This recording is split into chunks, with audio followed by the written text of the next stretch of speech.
নমস্কার প্রিয় দর্শক বন্ধুরা, হরে কৃষ্ণ ইউটিউব চ্যানেলে আবারও একটা নতুন ভিডিওতে আপনাদের স্বাগত।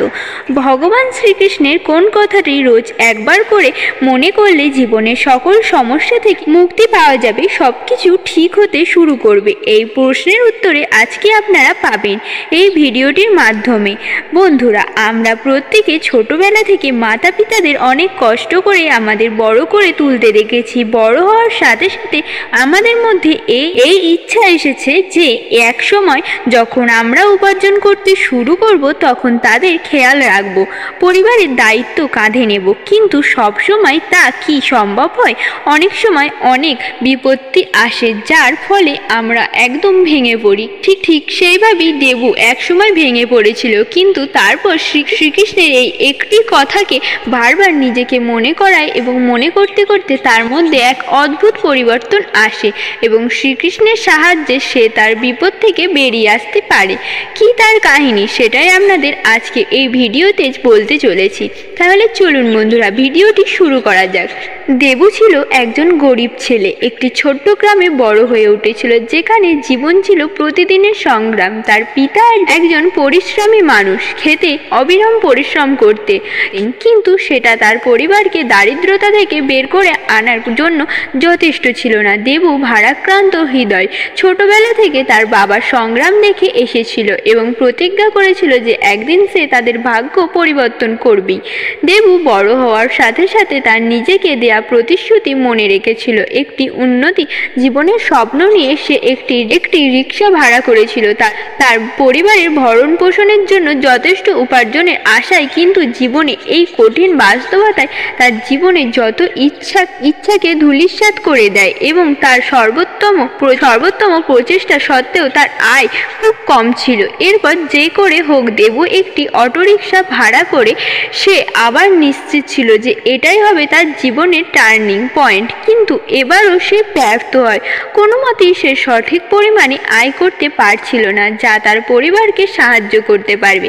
তারপর থেকে দেবুর মনে একটু একটু করে হতাশা বাড়তে থাকে। তার অপূর্ণ প্রতিশ্রুতির ওজন এবং তার পরিবারের অবিরাম সংগ্রাম থেকে গভীরভাবে বিষণ্ণতা ঠেলে দেয়। সে ভাবতে থাকে যে সে দরিদ্রতার মধ্যে আটকে পড়ে গেছে এবং এর থেকে বেরোনোর কোনো উপায় নেই। যে স্বপ্নগুলি ছোঁয়া একসময় কঠিন বলে মনে হয়েছিল, সেগুলি এখন ছোঁয়ার চেষ্টা করা অসম্ভব বলে মনে হতে থাকে। তার দেবু ছোটবেলা থেকেই ভগবান শ্রীকৃষ্ণের ভক্ত ছিল, তাই জীবনে এত কষ্ট থাকা সত্ত্বেও সে কখনো হার মানেননি। এত কিছুর মধ্যেও সে বিশ্বাস করে গেছে যে নিশ্চয়ই কোনো না কোনো একদিন নিজের পায়ে দাঁড়াতে পারবে। কিন্তু হতাশা কি এত সহজে মানুষের পিছন ছাড়ে? একদিন দেবু তার নিজের এই হতাশা থেকে বের করে আনতে বাড়ির কাছে এক মন্দিরে গিয়ে উপস্থিত হয়। সেখানে দেবু এক মনে ভগবান শ্রীকৃষ্ণের কাছে প্রার্থনা করতে থাকে।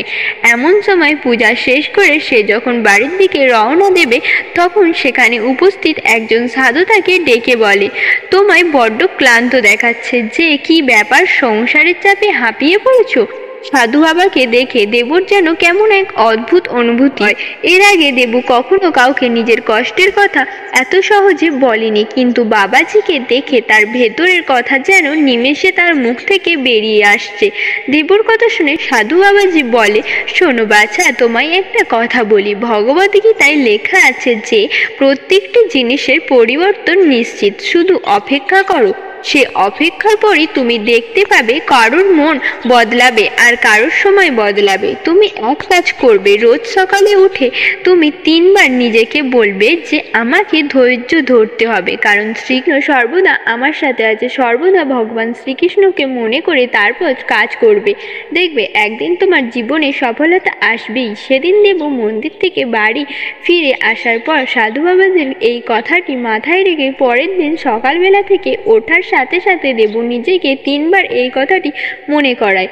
তারপর আবার সারাদিন কাজে বেরিয়ে পড়ে এবং যে কাজ সে করত ভগবান শ্রীকৃষ্ণের নাম নিয়ে করতে শুরু করে। এইভাবে জীবন কাটতে থাকে দেবুর। কিছুদিনের মধ্যেই দেবু তার নিজের জীবনের সকল সমস্যা ধীরে ধীরে ভুলতে থাকে। তার কাজেও তার মন আগের চেয়ে অনেক বেশি ভালো করে বসতে থাকে। একদিন দেবু যখন রাস্তার ধারে বসে কিছু একটা চিন্তা করছিল, তখন একজন লোক তার কাছে এলো। এই লোক লোকটি দেবুকে চিনত এবং তাকে একটি প্রস্তাব দিল তার নিজের গাড়ি চালানোর। তিনি দেবুকে একটি কাজের জন্য গাড়ি চালানোর পরামর্শ দেন। প্রাথমিক দিকে দ্বিধায় থাকলেও দেবু প্রস্তাবটি গ্রহণ করে। তার হাতে চাবি এবং নতুন আসার অনুভূতি নিয়ে সে তার নতুন যাত্রা শুরু করলো।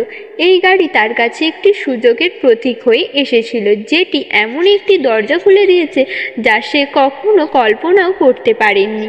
সে নিয়মিত গ্রাহক পেতে শুরু করে এবং তার উপার্জন ক্রমাগত বাড়তে থাকে। তাকে ধীরে ধীরে সে তার নতুন ভূমিকাতে আরও পারদর্শী হয়ে ওঠে এবং শীঘ্রই সে আগের চেয়ে অনেক বেশি উপার্জন করতে লাগলো। দেবুর জীবন একটু একটু করে বদলে যেতে লাগলো। গাড়ি চালিয়ে সে যে অর্থ উপার্জন করেছিল তা পরিবারের জন্য এমন উপকারী হয়ে উঠেছিল যা সে কেবল স্বপ্নে দেখেছিল। সে তার ভাই বোনেদের লেখাপড়ার জন্য আরও ভালো খাবার, জামা কাপড়, এমনকি সঞ্চয় করতে পারত। দরিদ্রতার বোঝা থেকে উঠতে শুরু করেছিল।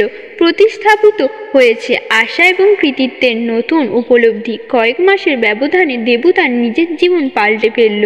যে বিষণ্ণতা তাকে একসময় বন্দি করে রেখেছিল তা উদ্দেশ্য এবং পরিপূর্ণভাবে অনুভূতির দ্বারা প্রতিস্থাপিত হয়েছিল। সে শুধুমাত্র তার পরিবারকে সমর্থন করার উপায় খুঁজে পাননি, বরং তার ভবিষ্যৎ পরিবর্তন করার ক্ষমতার উপরে তার নিজের বিশ্বাস পুনরুদ্ধার করেছিল। বন্ধুরা, প্রত্যেকটি জিনিসেরই যদি পরবর্তী নিশ্চিত হয়, তাহলে কখনোই আমাদের নিজেদের কষ্ট নিয়ে বসে থাকা উচিত নয়। কারণ সময় যেমন বদলাবে, তেমন সময়ের সাথে সাথে আমাদের দিনও বদলাবে এবং দিনের সাথে সাথে কষ্ট আমাদের জীবন থেকে দূর হতে থাকবে। তো বন্ধুরা, আশা করি আজকের এই ভিডিওটি আপনাদের ভালো লেগেছে। আজ এখানেই শেষ করলাম। হরে কৃষ্ণ।